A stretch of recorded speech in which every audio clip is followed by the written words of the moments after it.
Assalamualaikum warahmatullahi wabarakatuh. Perkenalkan, nama saya Muhammad Khairuddin Ardiansyah. Nomor NIM saya 20110108001. Perkenalkan, nama saya Nurul Faiza, NIM 20110101080002. Perkenalkan, nama saya Susi Fahiliatul Hasanah dengan nomor induk mahasiswa 201101080003. Simak videonya baik-baik ya teman-teman. Selamat menonton. Sumber-sumber prinsip pengembangan kurikulum. Menurut Peter F. Oliva mengemukakan bahwa pada prinsip pengembangan kurikulum paling tidak ada 4 sumber yang menjadi acuan sebuah pengembangan kurikulum, yaitu data empiris, data hasil penelitian, kisah rakyat, serta pemahaman bersama. Berdasarkan sumber-sumber pengembangan yang dikemukakan Oliva tersebut, dapat dikategorikan bahwa hanya ada 2 sumber yang menjadikan prinsip pengembangan kurikulum, yaitu sumber ilmiah dan sumber non-ilmiah.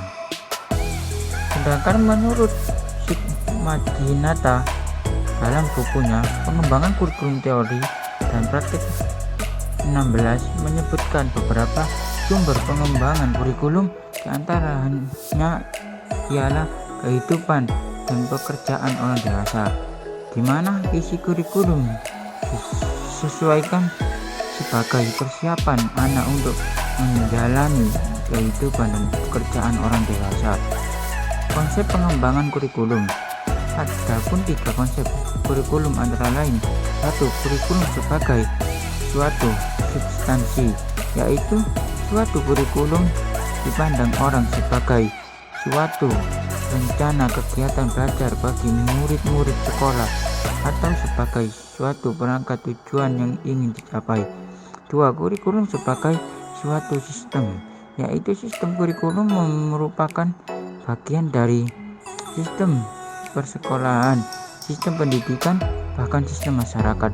Suatu sistem kurikulum mencakup struktur personalia dalam proses kerja, bagaimana cara menyusun suatu kurikulum, melaksanakan dan mengevaluasi serta menyempurnakannya. 3. Kurikulum sebagai suatu bidang studi, yaitu merupakan bidang kajian para ahli kurikulum dan ahli pendidikan dan pengajaran. Tujuan kurikulum sebagai bidang studi adalah mengembangkan ilmu dengan kurikulum dan sistem kurikulum. Kemudian yang ketiga, yakni prinsip pengembangan kurikulum. Prinsip di sini dibagi menjadi 2, yakni yang pertama prinsip umum. Prinsip umum ialah prinsip yang harus diperhatikan untuk dimiliki oleh kurikulum sebagai totalitas dari gabungan komponen-komponen yang membangunnya. Kemudian yang kedua, yakni prinsip khusus. Prinsip khusus ialah prinsip yang berkenaan dengan tujuan pendidikan, pemilihan isi pendidikan, pemilihan konsep belajar mengajar, pemilihan media dan alat pelajaran, serta pemilihan kegiatan penilaian. Untuk prinsip umum sendiri dibagi menjadi 5. Yang pertama, yakni prinsip relevansi. Kurikulum dan pengajaran harus disusun sesuai dengan tuntutan kebutuhan dan kehidupan peserta didik. Kemudian yang kedua, yakni prinsip efektivitas. Efektivitas ini berkaitan dengan tingkat pencapaian hasil pelaksanaan kurikulum. Yang ketiga, yakni prinsip efisiensi. Efisiensi ini berkaitan dengan perbandingan antara tenaga, waktu, dana, dan sarana yang dipakai dengan hasil yang diperoleh. Kemudian yang keempat, yakni prinsip kontinuitas. Prinsip ini pada dasarnya ialah kurikulum berbagai tingkat kelas dan jenjang pendidikan disusun secara berkesinambungan. Kemudian yang terakhir, yakni prinsip fleksibilitas. Prinsip fleksibilitas, di samping program yang berlaku untuk semua anak, terdapat pula kesempatan bagi anak mengambil program-program pilihan. Jadi tidak hanya program yang berlaku saja, tapi juga boleh untuk mengambil program-program lainnya. Adapun penjabaran dari prinsip khusus sebagai berikut. Yang pertama yaitu prinsip penentuan tujuan pendidikan.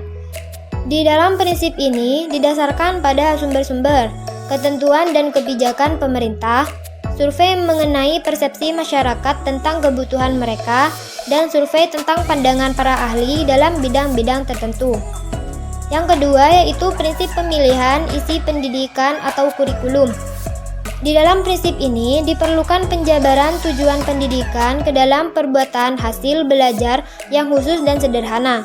Isi bahan pelajaran harus meliputi segi pengetahuan, sikap, dan juga keterampilan. Yang ketiga yaitu prinsip pemilihan proses belajar mengajar. Dalam proses belajar mengajar hendaknya memperhatikan hal-hal berikut. Kecocokan metode atau teknik belajar mengajar untuk mengajarkan bahan pelajaran. Variasi metode atau teknik dalam proses belajar mengajar terhadap perbedaan individu siswa, serta keefektifan metode atau teknik dalam mengaktifkan siswa. Yang keempat, yaitu prinsip pemilihan media dan alat pengajaran. Dalam proses pemilihan media dan alat pengajaran, hendaknya memperhatikan hal-hal berikut: kegiatan perencanaan dan inventaris terhadap alat-alat media apa saja yang tersedia, serta pengorganisasian alat dan bahan pembelajaran, baik dalam bentuk modul atau buku paket. Dan yang terakhir yaitu prinsip berkenaan dengan penilaian. Penilaian merupakan proses aktif dalam kegiatan belajar mengajar.